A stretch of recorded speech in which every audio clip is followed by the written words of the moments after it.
nueva semana en la que se va a analizar la curva de contagios de coronavirus en el país para poder proyectar lo que se viene. Hoy la ciudad tiene un nivel alto de contagios y no muestra tampoco un descenso, al menos, ¿no? Se viene manteniendo, pero son contagios bastante altos. En la provincia de Buenos Aires, por el contrario, sí se ve que la curva sigue escalando, mientras las autoridades bonaerenses repiten al unísono que podrían volver a implementar restricciones mayores. En el resto del país, el coronavirus también sigue siendo noticia. Hay zonas que tenían los contagios contenidos y empezaron a registrar más y más casos. Mientras la medida de la cuarentena, con todas sus variantes, vuelve a recibir cuestionamientos, el gobierno abre su propio juego con miras al año que viene y a ganar terreno en los temas de opinión pública.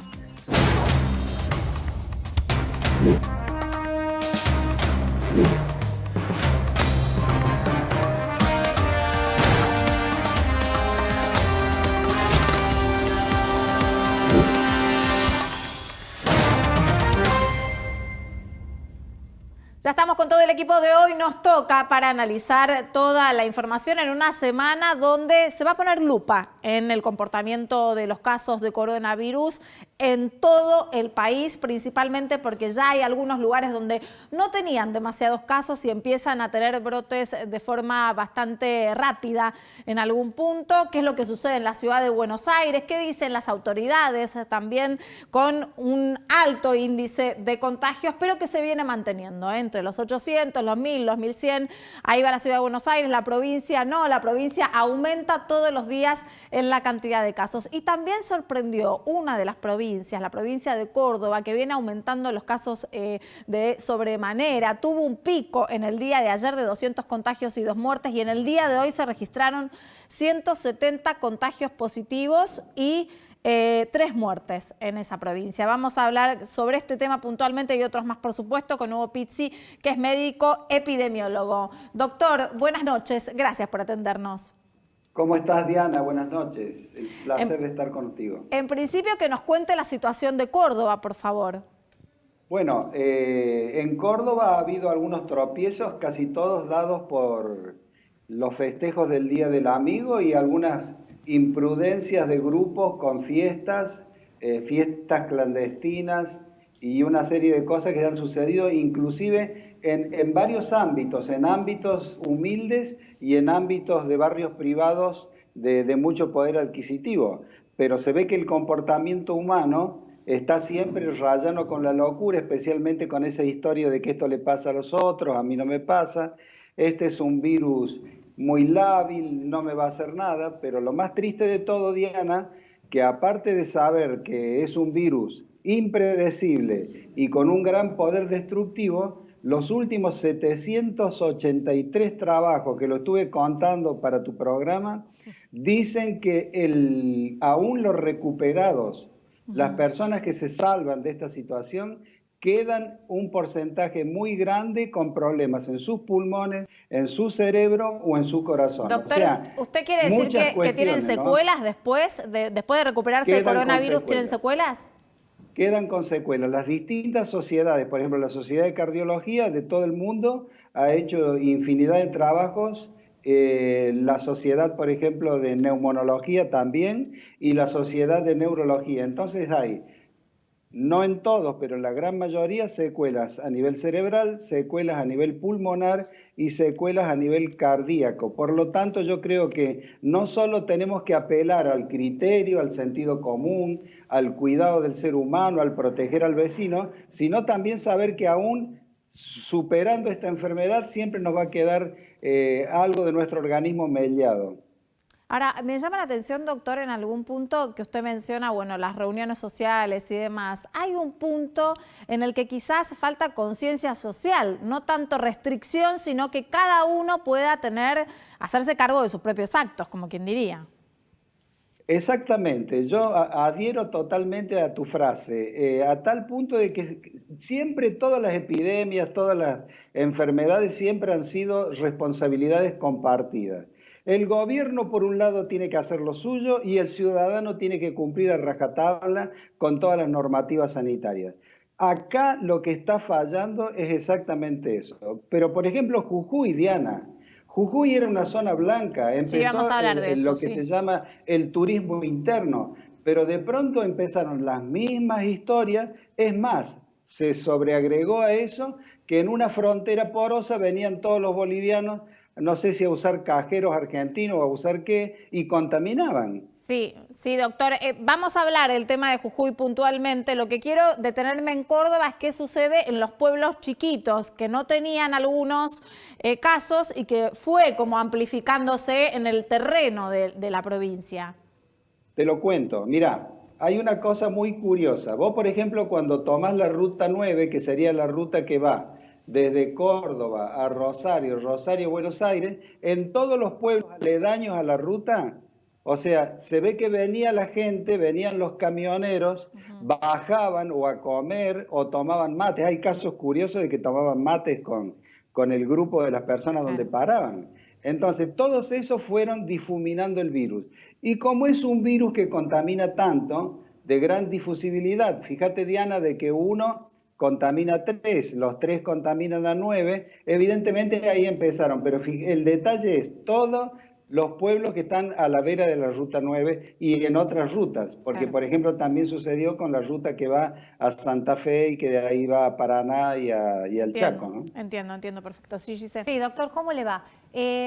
¿Sirve la Hola. cuarentena? Digo, la cuarentena de 5 meses, de 140 días. No digo la cuarentena de 40 días para condicionar el sistema sanitario. Se lo pregunto porque nosotros ya vamos por 253.000 casos contagiados. Superamos a Italia, que tuvo 250.000 casos contagiados. Por supuesto, no tenemos el mismo número de muertes. Fue otro momento la situación de Italia, otra situación, población envejecida. No comparemos las muertes. Pero sí ya vamos con cuarentena, cuando Italia ya hace rato que salió a la cuarentena, ya superamos los contagios. Entonces, como usted dice, es un virus raro. ¿Qué se hace? ¿Vamos a vivir en cuarentena? Igual nos contagiamos. Vos has dicho una cosa contundente, y la cosa contundente es no tenemos el mismo número de muertos. Yo siempre en las conferencias y en las clases de la universidad siempre digo, miren alrededor, miren Perú, miren Ecuador, miren Brasil, miren Chile, miren Bolivia. Si yo hago una comparación del impacto que ocasionó en esos lugares donde inclusive abandonaban los cadáveres en la calle, entonces evidentemente nosotros estamos mucho mejor. No solo que estamos mucho mejor, sino que estamos preparados para cualquier eventualidad. O sea, se han hecho las cosas muy bien porque, a decir verdad, nosotros teníamos, por ejemplo, hospitales que carecían de respiradores y otros que a lo mejor no tenían la cama adecuada y tenían un respirador que no funcionaba. Hoy no solo que está todo el grupo de efectores de salud de todo el país presto, sino que el Ministerio de Educación, fíjate este detalle. No, pero eso lo de entiendo. Ahora, si no hay Educación, vacuna, vamos a seguir entonces encerrados.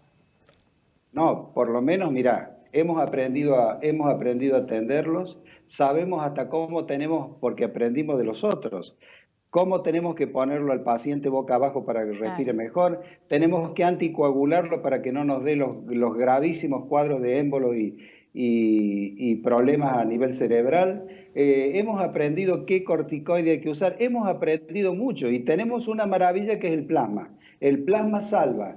Entonces, si se Podemos salir a avisoran, hacer con protocolo una vida normal, convivir con el virus, porque hay es lugares. inevitable. No, fíjate qué cosa que me permite una cosa bastante curiosa. Los suecos hicieron más o menos la idea que tenés vos y quedó el tendal de muertos. No, O tienen sea, 5.000. No, ellos tienen no, 5.000 pero son poquitísimos. 5.700 muertos y nosotros vamos por 4.700. Pero los suecos es un país de muy pocos habitantes Sí, y aparte bueno. de eso, ese impacto de mortandad lo tuvieron los primeros meses. Por lo tanto, yo creo que buscar el anticuerpo en la calle o tratar de contaminarnos para aumentar el anticuerpo, creo que no es conveniente. Además, se avisó en el horizonte que ya vienen pisando muy fuerte las vacunas y ahí se nos acaban los problemas, como se nos acabó en la epidemia anterior. Doctor, una pregunta con esto que es una discusión que se da todo el tiempo y en todos los ámbitos, ¿no? Comparar quizás la Argentina con otros países del primer mundo, no más que nada de la región. ¿No hay que tener en cuenta también una pandemia así para poder compararlo? No lo digo por usted o por Gise, sino también el propio presidente que lo compara, sino que comparar con países del primer mundo donde la geografía es diferente, la cultura es diferente, el apego a las reglas es diferente. ¿No es demasiado comparar a veces nuestro país con otros lugares? La ecuación fundamental es organismo humano, virus desconocido.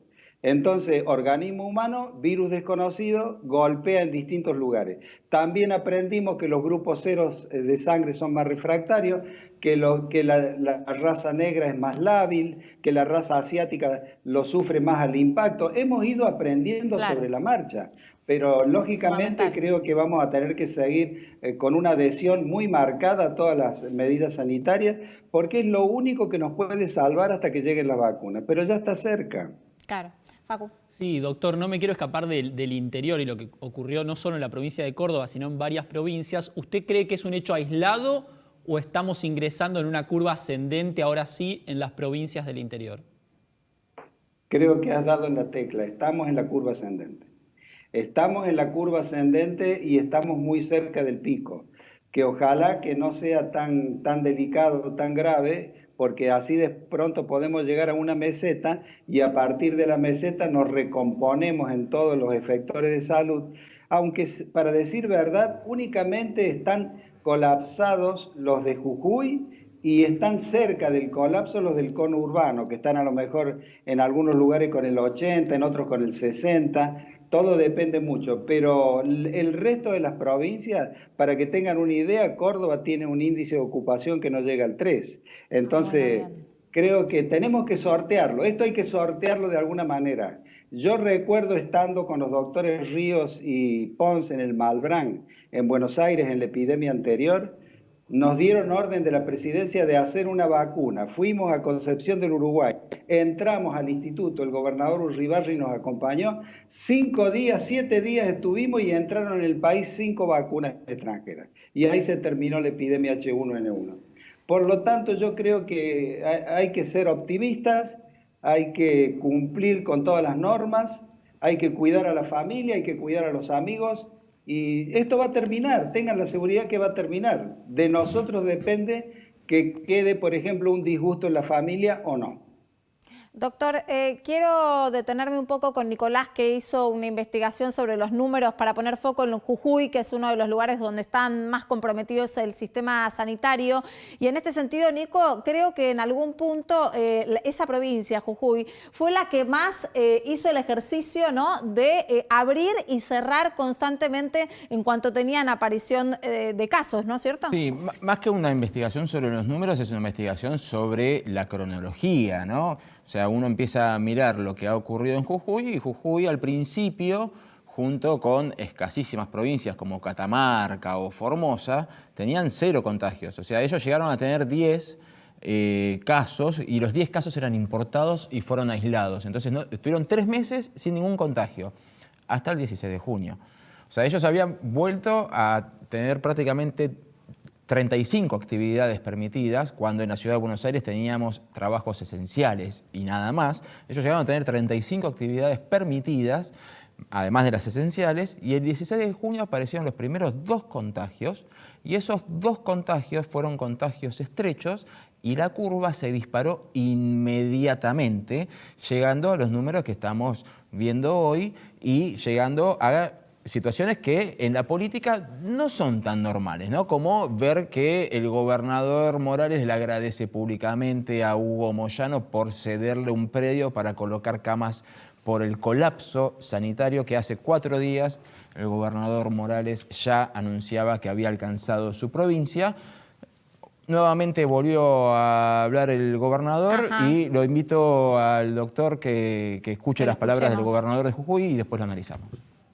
En general, tenemos que decir que es verdad, está casi colapsado el sistema en cuanto a las camas críticas. ¿Qué estrategias entonces? Atención primaria de la salud. Seguimos buscando terapistas. Le pedí a Corrientes, que no tiene tantos casos, pedí a varias provincias, ¿no es cierto? Mandame 5 terapistas. Le ofrecimos la paga la paga lo que les paguen en esa provincia les vamos a pagar, así que APS y la cantidad de terapistas.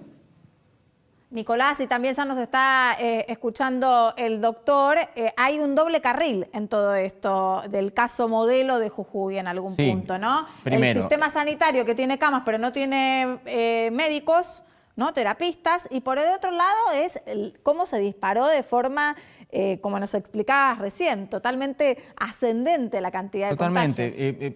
Uno puede trazar el paralelismo con la Ciudad de Buenos Aires. En Buenos Aires, por ser receptor turístico por excelencia y por la cantidad de habitantes que tenemos, tuvimos una disparada al principio hasta que se decretó la cuarentena. Jujuy no tuvo ese problema en el inicio, tuvieron 3 meses. Se cree que hubo como cierto relajo porque no tuvieron un golpe fuerte en el inicio. Los golpes llegaron ahora. Pero también lo encontramos al gobernador manifestando lo que varias veces habíamos planteado, que no es solamente tener camas, está pidiendo desesperadamente colaboración de recibir médicos que estén especializados en terapia intensiva. ¿No es así, doctor? Así es, Nicolás, y te cuento de que salió una brigada enorme de médicos cordobeses y enfermeras cordobesas totalmente prestos y hábiles en el tema, porque tenemos que también convencernos de que esto no es para cualquier médico y no es para cualquier enfermera. Es inclusive hasta dificultoso manejar un respirador. Y el terapista que está hábil en estos casos, evidentemente tiene que tener una formación excelsa. Por lo tanto, en este momento te puedo decir que salieron ya no hoy, sino ya hace 15 días, 2 grupos enormes de médicos que fueron, uno para Chaco, saliendo todos universitarios de Córdoba y de la provincia, y otro grupo enorme para Jujuy. Pero Jujuy realmente ha sido impredecible todo, porque estaba perfecto, pero empezaron a entrar todos los camiones que venían del extranjero y en el momento que se dieron cuenta que tenían que hacerle los testeos y después todos los que entraban por esa frontera porosa que evitaban los puentes y demás, o sea, evitaban la gendarmería y evitaban la policía, entonces le dio una ecuación muy complicada, la comunitaria que no se sabe cómo se contamina, la que sí se sabía y se sabía cuáles eran los contactos y evidentemente el virus se difuminó de una manera increíble, ahora, como si hubiera sido combustible. Hablando de fronteras, ¿no? Porque es lo que uno primero piensa, Bolivia ha sido un caso realmente preocupante para la región, pero ¿por qué le ha ocurrido a Jujuy y no tanto a Salta, que comparte la misma frontera con el mismo país? ¿Por qué no le ha ocurrido a las provincias que limitan con Brasil, por ejemplo? Bueno, creo que puede ser o que han sido más estrictos o de pronto ha habido más campo, más bosque y no están tan cerca las localidades. Uno cuando cruza las fronteras, están inmediatamente las localidades, o sea, localidades con Orán, por ejemplo, que tiene mucha cantidad de gente. Ahora, hay un detalle que es muy interesante a tener en cuenta. Toda esta gente que nosotros mencionamos, pero sin excepción, llámese boliviano, llámese paraguayo, llámese, diríamos brasileño, buscan los hospitales y los médicos argentinos, desde siempre. Y vos sabés, Nicolás, que cuando nosotros estamos en Bolivia y nos pasa algo, nos cobran hasta el último centavo. Pero también ese acostumbramiento que tienen de cruzar la frontera o para usar nuestros cajeros o para lo que vos quieras o para hacerse atender también ha jugado en contra para Jujuy esto. Porque todas las localidades que están aledañas a la frontera tienen un índice de contaminación muy elevado. Y este virus, estando en la historia de la medicina, es el número 4 en capacidad de contagio. Primero está sarampión, 1 a 15. Después está viruela, después está el SARS, que es el primo hermano de este, y después viene este 1 a 3. Pero si el 1 a 3 lo dejas por progresión geométrica, te llegan 1 mes, 2 meses a 50.000 personas. Doctor, usted me da pie a poder preguntarle acerca de las estrategias en algún punto. Entiendo que con el diario del lunes es mucho más fácil y también que la dinámica requiere de una revisión constante. Sin embargo, ¿la cuarentena tuvo la culpa? ¿O no fue efectiva? ¿O directamente es necesario seguir apelando y hacer más comunicación en el tema de la responsabilidad social? Si hay un impedimento de poder hacer reuniones sociales, pero las reuniones sociales se dan, entonces ahí hay una responsabilidad social, más que la autoridad diga lo que hay que hacer. Yo estoy convencido, y lo hemos escrito en nuestra revista científica, que la cuarentena nos ha salvado, nos ha permitido diferenciarnos del resto en el sentido que estuvimos preparando todo. Claro. Ahora, mi opinión es que hay un gran número que siempre nos incomodaron. Los antivacunas, desde la época del sarampión, siempre nos han incomodado. Tenemos los anticuarentena, otro grupo. El grupo de los que se creen invulnerables, esto le pasa a los otros, nunca me va a tocar a mí. Pero te voy a contar algo, Diana, que estamos evaluando en todas las salas de terapia intensiva. Dígame. Todo este grupo de antivacunas, anticuarentena, yo soy invulnerable, a mí no me pasa, el día que tienen un problema ellos o su familia, corren alocadamente pidiendo la mejor cama y pidiendo el mejor profesor. Entonces es una paradoja incomprensible, porque yo de pronto siento un afecto muy especial por la persona que cumple, no por la persona que nos está dando tantos disgustos y nos está haciendo tantos tropiezos. Ahora, en esta instancia, insisto en esto, en esta instancia entonces hay que enfocarse en la responsabilidad social. Ya la gente tiene Sí, un señor. hastío tal que es imposible tratar de pedirles que se queden aún más en casa. Pero Diana, querida, y los médicos, y las enfermeras, y el personal claro. de limpieza, el agobio que tenemos, queremos salir despavoridos ya de esta situación, siempre con los efluvios de la muerte. Entonces, por favor, nosotros también somos los primeros que queremos salir. Pero la indisciplina de esos grupos es la que nos impide salir a nosotros y permitirles a ustedes hacer una vida cotidiana normal. O bueno, o la nueva normalidad, ¿no? Porque hasta que no salga la vacuna no sé si vamos a tener una gran normalidad. Ya está cerca, Diana, ya está cerca. Eso, doctor, le quería preguntar. ¿Cuándo? Usted dice ya está cerca. ¿Usted cree que en el verano podremos los argentinos dentro del país viajar, tener vacaciones, cuidándonos? Por supuesto, pero ya... el tipo de movilidad no le puedo asegurar porque yo lo único que entiendo es de ciencia.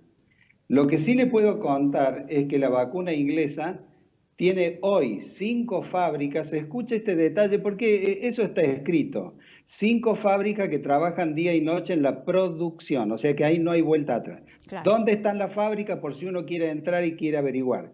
Una está en la India, la otra está en Inglaterra, Inglaterra sola no alcanzaba, otra está en Noruega, otra está en Suiza y la última que adhirió hace 10 días aproximadamente la de Corea del Sur. La vacuna esa inglesa tiene 2 cosas interesantísimas desde el punto de vista científico. Aumenta la cantidad de linfocitos T, que son los soldados que siempre salen a luchar cuando a nuestro organismo entra un virus, un hongo, una bacteria, cualquier cosa y los engloba, los aumenta. Y además, con una sola dosis, aumenta el 90 al 95% de los anticuerpos. Es una vacuna que realmente en el tiempo récord que fue hecha, y además otra cosa que también se le escapa a la gente, el AstraZeneca, que es el laboratorio que la va a distribuir en el mundo, porque esto lo hace Oxford. El Instituto Edward Jenner de Oxford hace la vacuna. AstraZeneca la distribuye. AstraZeneca está distribuida en todo el país nuestro, en todo, y ha renunciado a toda ganancia. Ya lo ha dicho que renunció a toda ganancia. ¿Y acá cuándo llegará? ¿Cuándo llegará acá a la Argentina? Yo le cuento, usted como periodista y con su sagacidad nos ayuda. Mire, ellos dicen que en septiembre tienen 500 millones de dosis hechas y antes de fin de año 2.000 millones.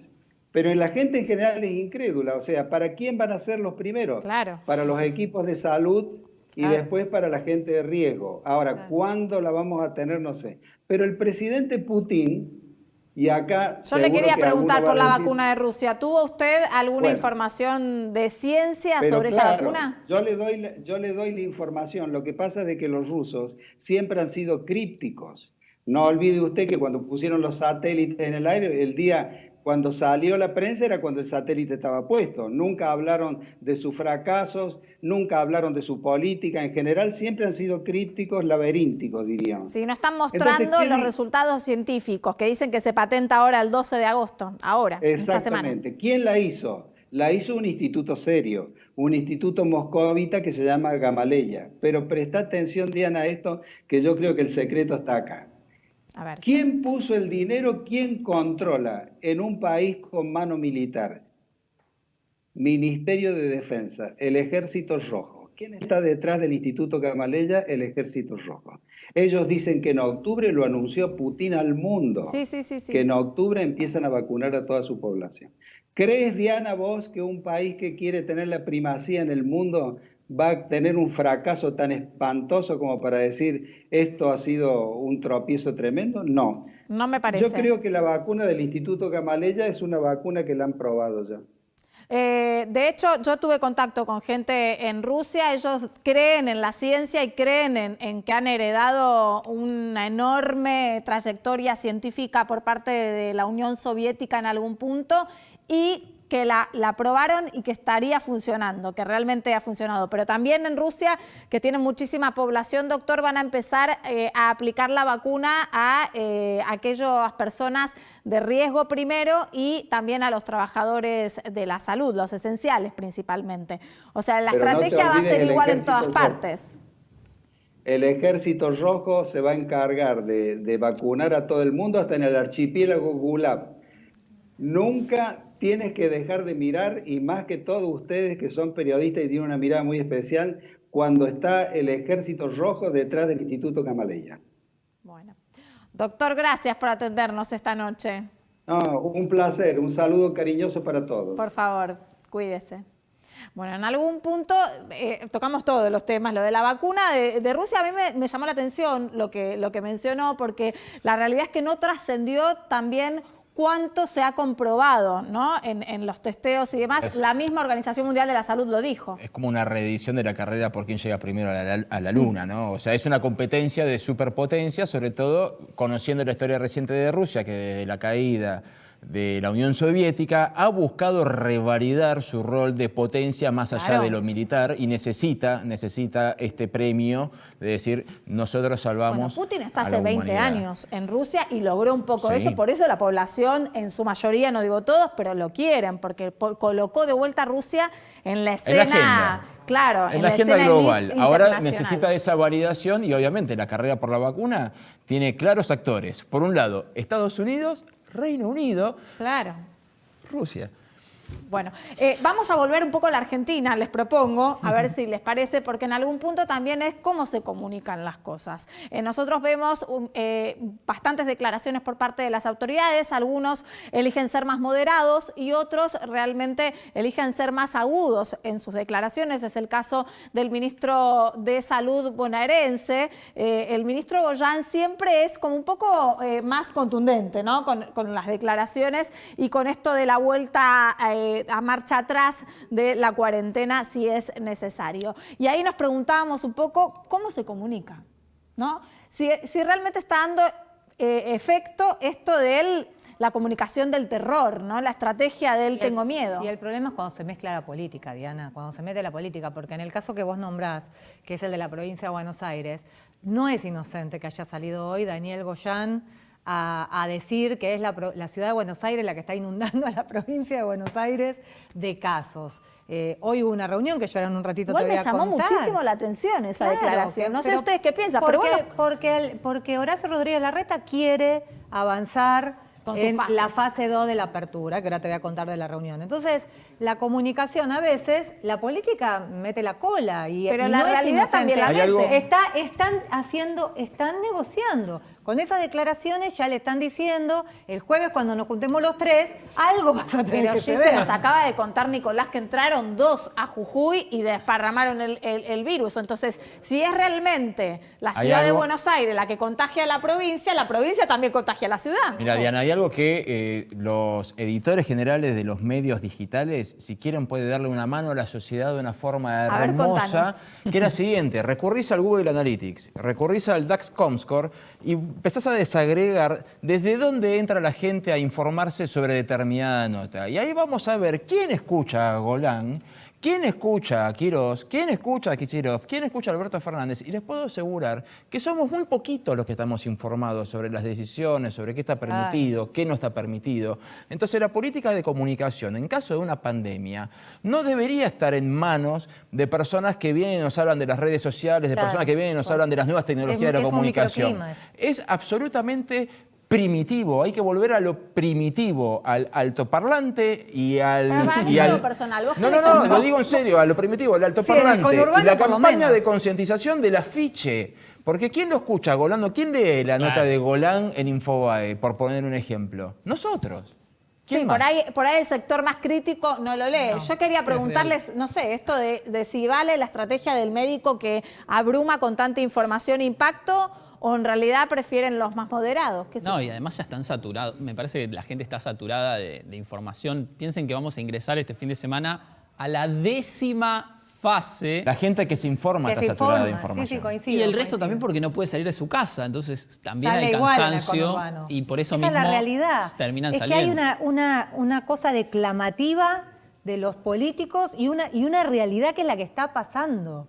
Digo, incluso acá. Que es una doble realidad, ¿no? El Claro, miedo incluso al acá coronavirus estamos y discutiendo si el se abren hambre. los bares y la gente va a estar afuera. Está discutiendo Horacio Rodríguez Larreta con el presidente hoy a ver si lo dejan avanzar con eso. Y si vos fuiste a la Placita Serrano Claro. los últimos 15 días, vas a ver que los jóvenes están igual, aunque no haya mesa ni nada, compran la cerveza y están Pero volvemos a lo juntos, mismo que ¿sabes? hablábamos recién con el Bueno, doctor, entonces Giselle, el tema de la responsabilidad social. Claro. En algún punto, cómo es necesaria la responsabilidad social y hacer conciencia ahí. Y que los políticos para vean la realidad, para porque si no... Para que principalmente empiece a moverse, ¿no? Desde ese lugar, una comunicación un poco más asertiva en esto de que la responsabilidad social, no de retar a la gente, vos tenés que hacer lo que yo te No. digo y demás, sino de que puede tener realmente consecuencias, ¿no? Porque después lo vemos. Recién dijo la 10ª fase. 10ª fase. ¿va? Esta semana. Esta semana se va a conocer Y hoy cómo hubo una sigue. reunión. Hoy hubo una reunión entre Horacio Rodríguez Larreta y el presidente, cortita, media hora. Expeditiva. Expeditiva, porque es todo lo mismo, ¿eh? Te tengo que decir que esto no, es un loop, ¿viste? Como dice Facu, que pasa en el país.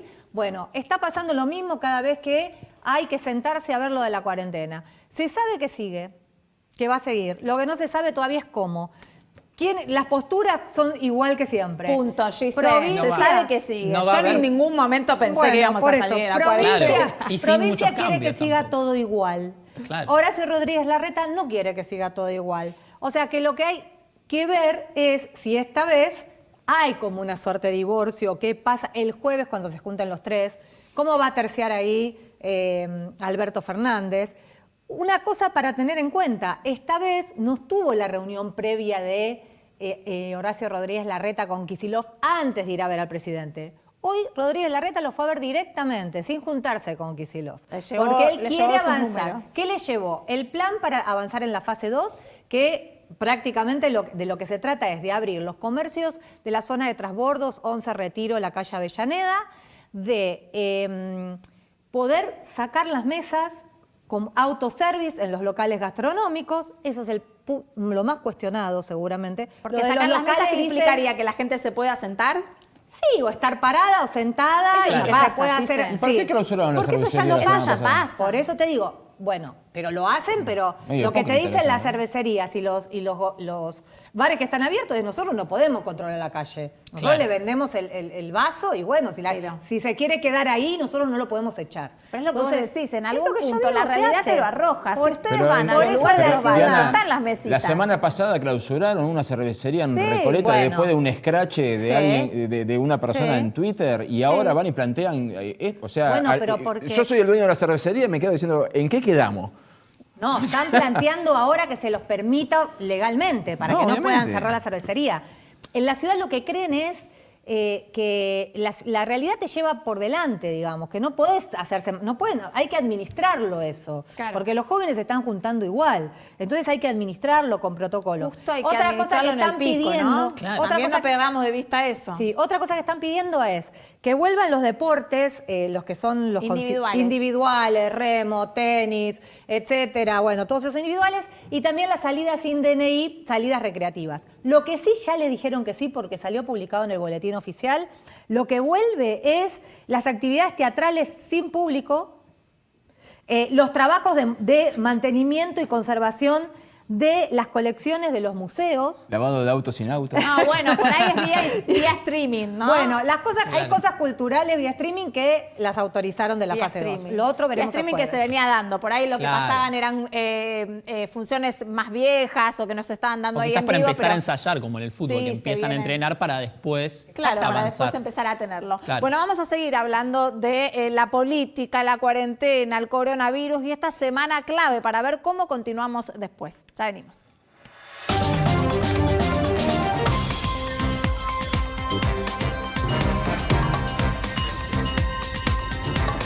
Cuídate,